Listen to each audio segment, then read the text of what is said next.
Welcome back to our channel. Today, we dive into a story that echoes through Nairobi's history, a tale of lost public spaces, determined citizens, and the continued battle over land ownership. From the dramatic days before Mwai Kibaki's presidency, when state land was mysteriously privatized, to current developments in the heart of Nairobi, we explore how public spaces have repeatedly been caught in the crossfire of private interests. Stick with us as we uncover how the fight for Nairobi's public lands is far from over.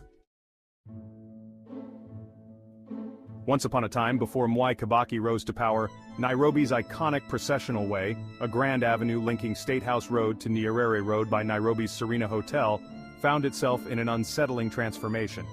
Originally a public space, this cherished road mysteriously changed hands and became private property. Title deeds had been signed, parcels demarcated, and the people's land was now divided into privately owned plots. It was Amos Kimunya, the Minister of Lands under Kibaki, who boldly stepped up to reclaim it, fully backed by the new administration. Parliament watched attentively as Kimunya revealed that the road had been divided into 11 parcels, each with its own title deed, some even used as collateral in bank loans. But the Kibaki government stood firm, demanding that these titles, held by powerful KANU figures, be returned to the public. Reflecting on those days in 2009, Kimunya recounted warning banks that, while they might auction the road to cover their loans, the sale of a public road was unlikely to attract any genuine buyers. This story from the past resurfaces because today, similar scenarios are unfolding. Our public spaces, the people's shared heritage, are once again at risk. Under the guise of affordable housing, cherished sites are quietly slipping into private hands, acquired by opportunistic land speculators. Consider the current case of Jeevanjee Estate in Ngara. Here, a government-contracted company was commissioned to build affordable housing, and subsequently reported that Nairobi County had transferred ownership of the land, effectively privatizing it. It's a situation that stirs memories of similar incidents, like in the Moi era, when there was an attempt to seize Nairobi's Jeevanjee Gardens to transform it into an underground parking lot. But then came Zarina Patel, daughter of A.M. Jeevanjee, defending the gardens with unbreakable resolve, reminiscent of Wangari Maathai's iconic resistance in saving Uhuru Park from development.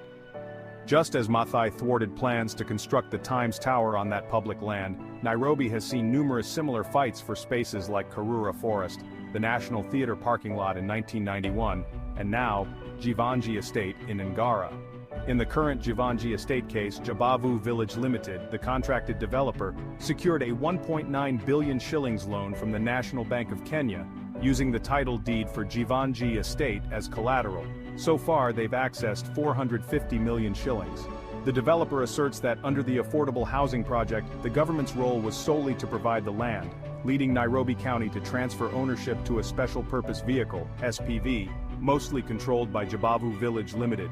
Their lawyer, Calvin Oira, explained that the title deed, formerly owned by Nairobi City County, was transferred in 2019 to this SPV, which Jabavu controls along with the county. The title is held by an SPV in which Jabavu holds 80% and Nairobi City County holds 20%, meaning it's not entirely public land anymore, Mr. Oira remarked during a recent site tour. Jabavu claimed 80% of the project, while the county retained a 20% share. According to the developer, this setup justifies Jabavu's decision to raise funds independently, including the 1.9 billion shillings loan from the bank. The ownership of Jeevanjee Estate has sparked a heated dispute. Nairobi County Assembly's Urban Planning Committee, suspecting possible malfeasance, went to the National Bank to stop further transactions with the title deed. In 2018, the title was under Nairobi City County, though former Governor Mike Sonko later disputed this. While the developer claims the title now rightfully belongs to the SPV, the county argues that title ownership was tampered with, alleging a fraudulent scheme to cheat both the county and investors. To address these concerns, both the developer and the National Bank's managing director are scheduled to appear before the County Assembly's Urban Planning Committee to clarify the matter. Amid public outcry over delays, Jabavu Village Limited offered an update on the project, stating that global factors, such as delays in material sourcing from China and disruptions from the COVID-19 pandemic, have slowed construction. The project is still progressing despite initial setbacks from the land transfer, pandemic and soaring steel prices due to the Ukraine war. Mr. Oira said, confirming that construction is roughly halfway complete.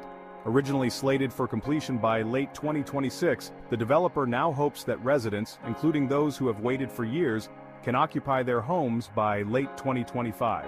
For investors like Mary Araviza Mwami, who invested her life savings in the project, the wait has been agonizing. Miss Araviza, who paid she too, $5 million, laments, "We expected to be living there instead of paying rent elsewhere. Now they say we can move in by December 2025, but the dates keep changing." The Jeevanjee project is planned to deliver 1,830 housing units, a mix of affordable and market-rate units, including 181 bedroom, 718 two-bedroom, and 318 three-bedroom affordable homes, alongside 352 bedroom and 264 three-bedroom market units. As you can see, this battle over Nairobi's public spaces is not just a historical tale but an ongoing struggle. Who owns the land we think of as public, and how can we ensure it truly serves the people? If you found this story enlightening, don't forget to like, subscribe, and share your thoughts in the comments.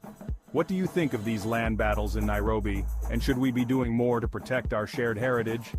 Thank you for tuning in, and we'll see you next time.